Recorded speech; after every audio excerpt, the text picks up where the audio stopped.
Hey, everybody. Welcome to Big Blend Radio with Nancy and Lisa. You know, we're the full-time travelers on our Love Your Parks tour. We're traveling across the country, documenting parks and public lands. And one of our favorite places is California, Sequoia country.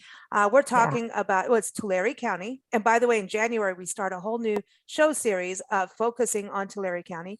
And that's going to be every first Thursday. You'll hear about this region. So we're talking about Kings Canyon and Sequoia National Parks. We're talking about Sequoia National Forest and all the communities and attractions around the area.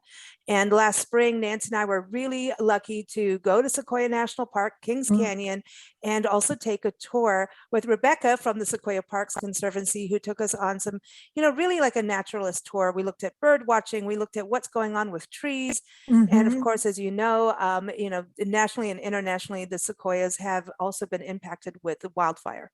So today we're very excited to have Gary Rogers from the Sequoia Parks Conservancy join us to talk about what they're up to now, and also just talk about some of their new programs and what we can do to also help in the relief effort. So I encourage you to go to their website, sequoiaparks.org.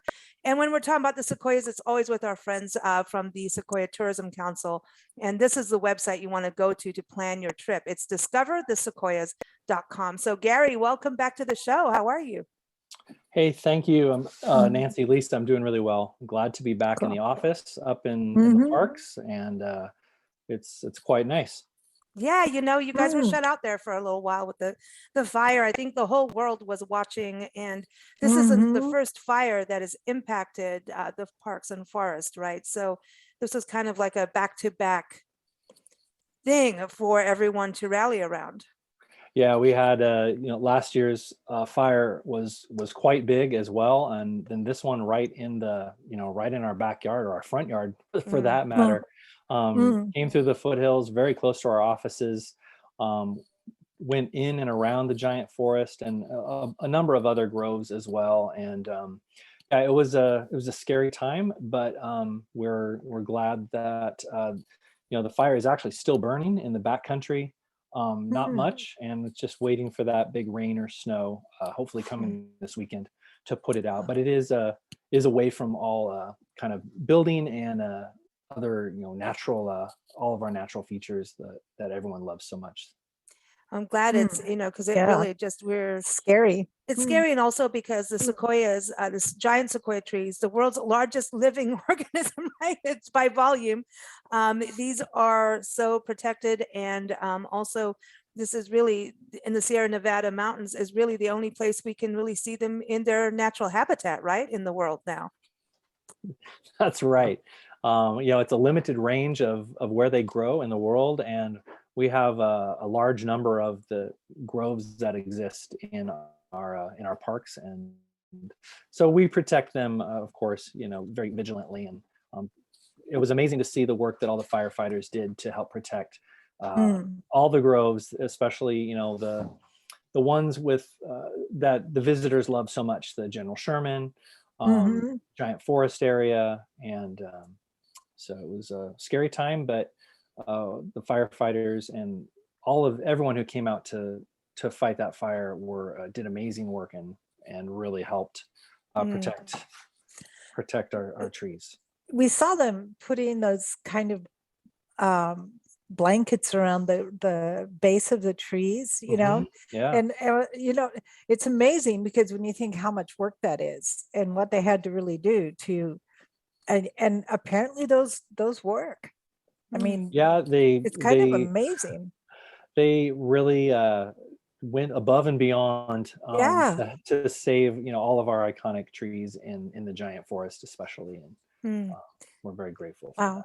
And I think also the parks did such a good job too over the years with their fire management that really helped save these icons, right? Like General Sherman, General Grant Tree, that really played a huge role too. Those areas have a long history of prescribed burns, and so they fared quite well, because there was not a lot of fuel on the ground to burn, because it had been cleared away or used burned in a prescribed burn previously. And that's it's what we need more of throughout the range, and so it's one of the things we're interested in helping to fund. And that's something I want to talk on, Sequoia Parks Mm. Conservancy. I know you've been on our shows through the years. We get to finally see you on through the Zoom world now, but you've been on the show for years. We've talked about, the importance that these conservancies, I know there's different ones in, across the country that really support their parks in their backyard. And so your nonprofit, the Sequoia Parks Conservancy, really, the funding is to really help the parks, right? Tell us just a little overview of how that works. So when people go on your website, I know you have programs, shopping, you also have a fire recovery fund, but so there's like a lot going on, which is great. It helps the parks and the people. Yeah, so the funding that we raise at the Conservancy goes towards partner projects with National Park Service here at Sequoia and Kings Canyon. And those projects range wildly from, education. We do Rangers in the Classroom program for children in the Central Valley and the outlying communities. We give them free passes to come up into the parks with their families. And so we enable access to the parks for the communities. We fund giant sequoia study and research, scientific research, to help understand, how the drought is affecting giant sequoias, and how we have a bark beetle infestation, or I guess that perhaps the wrong word. They're native beetles, but normally they don't like sequoias. But recently we've been finding them attacking sequoias and causing some dieback. So we study. We fund the study of those things, hydrology studies to understand how the water works, meadow restorations, habitat restorations. We also run Crystal Cave and do tours, educational tours there. So we help fund whatever projects, our partner identify as, this is what we need the most help with. And our mission is to provide access and education around the parks. And you do a lot of virtual events too. I know during COVID, the pandemic, you turned around and said, well, we're not stopping. We're going to do at least virtual, you had like a That's speaker awesome. series that people could just Yes. log in and learn. Mhm. And literally that was a good term since we're talking about trees, but and so that's still going on now, these virtual events. Yeah, so we had to shift to virtual last year. We had a virtual race, and we just finished our second annual virtual race, Running Wild. We had our Dark Sky Festival, which is the largest astronomy festival in Central California. We did that virtual last year as well. Looking to come back in the park in person for 2022. So we're excited about that. Cool. And then we have our speaker series, Giant Conversations, which we just launched last month. And we have new episodes the third Thursday of each month until February. And those are on our website also, Giant Conversations. And it's just this next one is a fireside chat with the new superintendent, Clay Jordan, and the SPC Executive Director, Savannah Boyano, and really kind of talking about the history of our organization and how we partner with the parks and the projects we work on. And then the superintendent is going to talk a little bit about the fire, some of the reports that have just come out recently around giant sequoia mortality, and then of course how we're going to work together on the restoration efforts in the future. Oh, that's awesome. And I think people really want to hear everything now. It's like I said, I think the world has been watching what's going on, and for sure. And there's just a lot to learn. And I think this also touches on climate change too. I mean, I know the National Park Service, I think it was actually the very first time we visited the park on our tour was in 2012. So 2022, our tour has been going for 10 years and we're just getting younger, but going into I think it was the Giant Forest or Lodgepole, the visitor center. It was one of the very first parks I saw really identify the study of climate change in parks and pollution in parks. And I was like, wow, they're actually doing all that part too. And so it kind of opened a dialogue that, back then wasn't that open, let's put it that way. Now it's a very common thing to talk about, but back then it wasn't as common. But the Sequoias seem to really, embrace that. Yeah, and here, obviously California, we have a very dry climate and had a quite serious drought since like 2016. It's been quite serious, and then with the valley, there's a lot of pollution that comes up too. So we have air quality issues, and that's a big topic of study here in the parks too. There's an entire researchers who are dedicated to studying the air quality in the parks, and they have different monitoring stations within the parks. And so, yeah, we're very, we're studying climate change, trying to understand how it's affecting the parks, the growth, the habitats, and everything that it Oh, touches. I know a lot of people do not want to hear that humanity has some responsibility for climate change and global warming. I mean, they don't want to look at that. But the other side of that coin is if you do look at it and you realize our part in it, then you can take steps to reverse it. Mhm. If you don't look at it, it's what's going to stop it? Yeah. Yeah, Is well, it just the luck of the weather? it's a reality here, and so Mhm. we're looking at the the change in water levels, and the drought, of course, and then Mhm. temperatures, and it's all we're seeing it play out here with and you're seeing the increased fire activity over the years as Mhm. well. And it's a complicated topic, and I don't want to simplify it and say it's just one thing. It's there are It is many factors that There's many contribute factors. to this. Yeah, so Mhm. Well, I think Yeah. that's the beauty of what you're doing with your speaker series and also your Mhm. your programming in the parks, and why it's so important to go to these parks is we need the natural beauty. Exactly. We as human beings need that natural tranquility. We need to connect with nature and have fresh air, um, and so there's a health quality. It is quality of life going to a national park, and when you're there and you can see and experience it for yourself, then things Right. become clearer.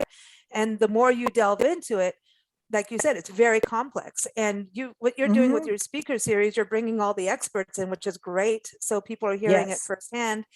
So it's not necessarily opinionated. It's like, here's the science, and the fact that you're also funding science Yes. is so important that these, Mhm. studies are done so that it's not the talking heads of opinion. That's all I Right. want to Yes. say. Yes. So I think Yeah. that's beautiful with what you're doing. But the Mhm. programs, Rebecca took us around.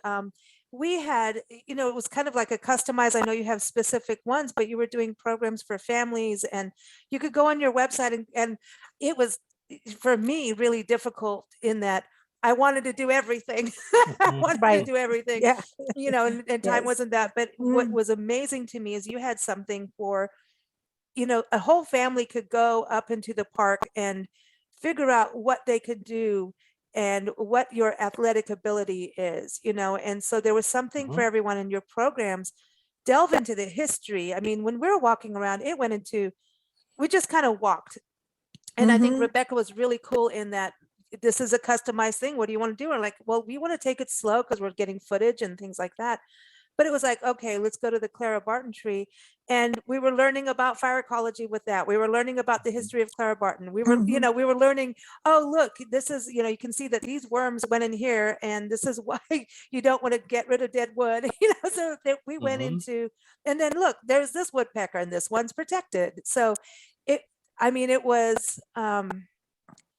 absolutely amazing to see, and also amazing to see other people in the park that had only been there the first time Mm. and see them in just Mhm. awe, and just Yeah. to Mhm. see them also learning how to be in nature. And Rebecca was like a park ranger going around. It's like, oh, actually it's this, and yeah, you don't throw that on the ground. We did a whole thing on no littering, no dropping of your orange peels, everybody. They're just as bad Yeah. as No orange that's peels. almost, Mhm. Everybody thinks so it's natural. I'm it like, was no. just one of these big educational fun Yeah. things. And she talked about the writers in the park Mhm. and the people connected to the park over the years. So it was just like, I couldn't believe how much we packed into that day.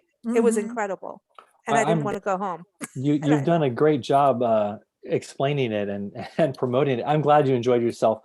It's It's great. I mean, I love going out on hikes with our naturalists because Mm. you can point to anything, you can flip a rock over and see what crawls out, and they will tell you what that is and what its job is. Mhm. They're very in tune with not only what's going on in the environment, but as you mentioned, the history of the parks. The parks have a Mhm. rich history from the natives who called this home before any Westerners showed up, and then the arrival of European Americans and the kind of exploration and colonization of the area, and everything in between. So Mm. it's fascinating. It just depends what you're interested. If you like history, we can share all of the history with you. If you're just into the ecology, then we also familiar with that as well. So Oh, that's really excited, and we're really excited because our adventures, which are our guided tours, we've started doing them again with the opening of the foothills in Sequoia, and we have a new hike that's uh it's called After the Fire, exploring the Sequoia River. And so it's a trail that goes above the Sequoia River, which is quite a fantastic river, and it goes through the heart of the fire as it went through the foothills. And it looks at you can see the damage to the landscape and the habitat, but it also touches on the ecology of fire and the adaptation of species to fire and how things respond to fire. And it's really a lot of people were asking oh my gosh, how bad was it and what happened. Well, you can go out there and hike among it, and also learn firsthand what this is, and how it happened and why it happened, regarding the fire, and especially in the foothills. mm. And we're also doing astronomy programs now. I think we're going to have some at Tunnel Rock, Oh, cool. Oh, which is one of the nice. features you drive. We're going to set up some some telescopes there, but we also have a dedicated astronomy program where you can come out with a group of people, and look at the night sky. There's a lot of great things to see in the winter, in the night sky, and so we're doing Mm. those from the foothills as well. Oh, that's awesome. And how is Hospital Rock? That was, we finally got to Hospital Rock. Mhm. Over all these years of going into the park, Mhm. we always missed Yeah. Hospital Rock. We finally saw it, and then I was like, "Oh my gosh, is it okay?" Or Hospital Rock is okay. In fact, it's one of awesome. the areas that is open right now. Mm. And I think it's the kind of the major parking area where you can go in the foothills right now. No, the area was fine. I don't think they lost any infrastructure. And if you're not familiar, Hospital Rock is the site of a historic Native American village, basically. And there's some really interesting interpretation there, where they have some drawings and details of what the village looked like and how life was there. And it's Mhm. also the site of some rock paintings that were of Yeah. religious significance there as well. Nice. There's nothing like standing close to a sequoia tree. Like you can see films and pictures, but you just really don't get the full impact. Like standing there and looking up Mm-hmm. and seeing just how many people it would take to circle one of those trees. In a photo, it looks like, oh, maybe 3 or 4 people could put the arm in arm and circle a tree, but that's not really the case. So to get the full impact, you really have to go visit. Mm. Yeah, and so is Kings Canyon the best place to see the sequoias now, the way things are from the fire? Yeah, right now Kings Canyon has been open for quite a while. One of the first places to Mhm. reopen. The fire did not make it all the way into the Grant Grove area. So we have the Grant Grove Trail, which is where General Grant lives, who's the second largest giant sequoia um, Mm. in the world. And there's wonderful trails in that area as well. Lots of sequoias to see. The weather this fall has been really mild, and if it's not raining, it's pretty nice day, even at that altitude. And even if there's snow on the ground, the days are pretty mild. And that is the place to see giant sequoias. We also, there's a visitor center there, and if you're super hardy, there's a campground open as well for first come, Ooh, first serve. That's a little cold for me. I'm just camping. saying. Let's go camp in the snow. I know people who Some do it. people like it, yeah. I heard that you actually, if you want to be really warm in your sleeping bag, you have to sleep naked to be really warm. I've never done it because I'm not going out in the Alrighty snow in then. my sleeping bag. It's not happening. I'm just not doing it. So we see But- a lot of van camping going on. I bet. I Yeah. bet. So Yeah. it's a great place, and Uh, yeah, and it's close to Fresno. It's a really easy drive to get into Kings Canyon. mm. So yeah, and we're looking forward to the reopening of Giant Forest. So we're not quite sure when that's going to happen, but we're optimistic that it will happen in the next month or so. I do Oh, want to cool. touch on the sequoiaparks.org is where people can go and people can shop online, right? You've got all kinds of good things on your website to get for gifts. Yeah, we have great all sorts of great products on our retail site, and all of the products we sell they're educational. They actually have, when you get something, it'll have a bit of description on what it is and how it relates to the parks. And so if it's about an animal or a feature, you'll learn a little bit of the history of that. And then of course, all of our retail items support the work that we do.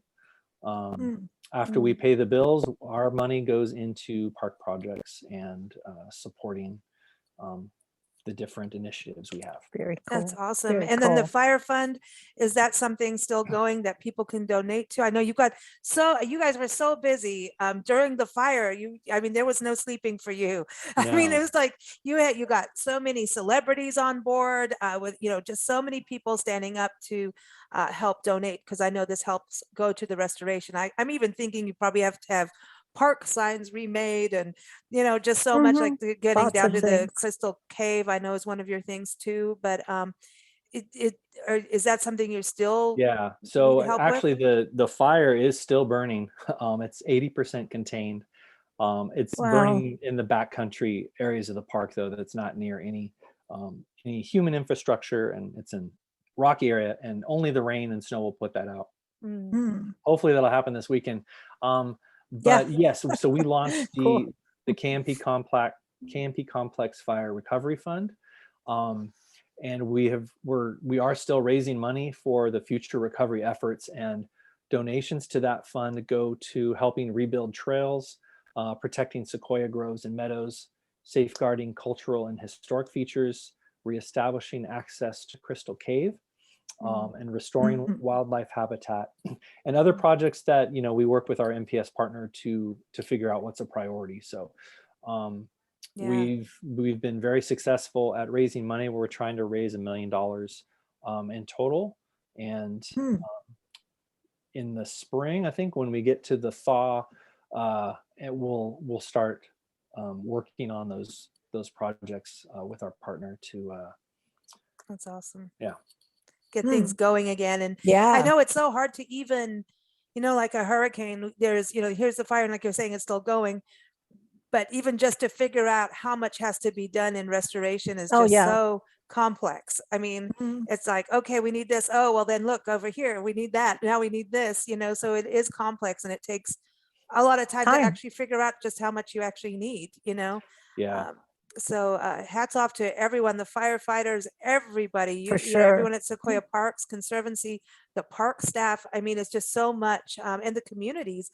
It looked like the communities, Tulare County really stood by the park as well. Just came together for people, because people were evacuating as well. So Tulare County is just a really, it's a region, each community has a real sense of community, I think, from being there, Yeah. It was and I was going to mention that they just released the findings, the giant sequoia mortality estimates recently, the last couple weeks, and it wasn't quite as bad as last year in terms of sequoia groves.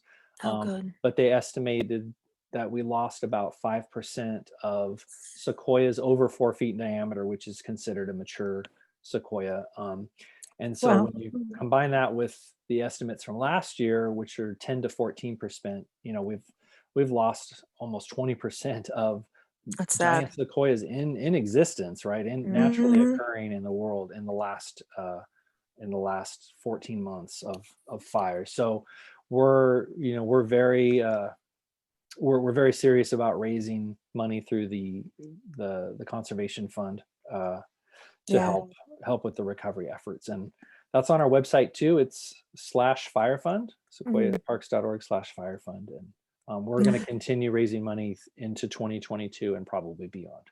Awesome. Yeah, because it's just Sure. never, it's going to be a lot. And I do want to Mhm. touch that this also impacted the Sequoia National Forest and Giant Oh Sequoia yeah. National Monument, which is Mhm. it's all connected. Right. And, both of the major fires have, and last year when we came out to visit, we did go up in Sequoia National Forest and saw a lot of the damage and a lot of the recovery effort. And we still found some green patches and some, beauty in spring. And, it will come back, things come back, but it takes Time. community to all of us to help Mhm. with the trails, like you're saying, help fund that, the signage, and get things back. And it's also people that have to be hired to help with the restoration. And nature takes its time, but nature, if we give her the right support, does it, she does come back. But the sequoias, Yes. that's that's there's the only place they live, right? So Yes.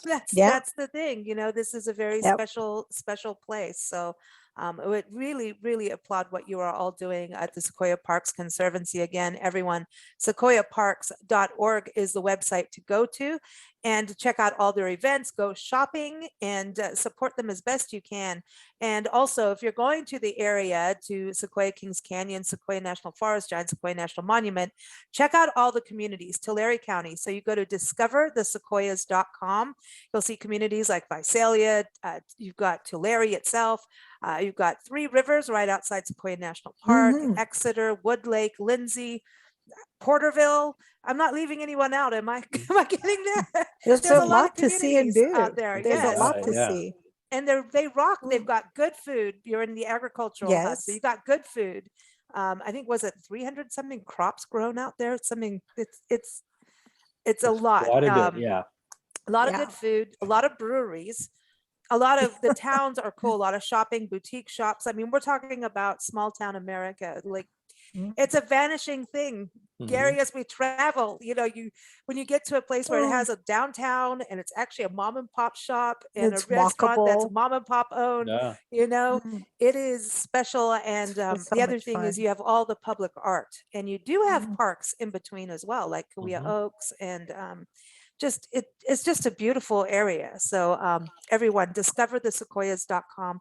That's a site put together from Tulare, Sequoia Tourism Council. I've got sequoias all stuck on Mhm. my mind here. It's all about the Mm. sequoias. So check that out. And of course, keep up with us at bigblendradio.com to learn more about the area. We're going to launch our series in January, starting every first Thursday. You'll hear it's the first Thursday Tulare County Travel to Tulare County show that we'll be hosting. So you can keep up with that. So thank you so much, Gary. Thanks, Happy holidays Gary. and best wishes for Sequoia Parks Conservancy for the new year and for our parks. Thank you Yeah. so Thank you much. so much. I'll come back anytime. Oh, you bet. Okay, cool. You come on all the time. All We right. don't hear Yeah. everything that's going on. Thanks. Cool.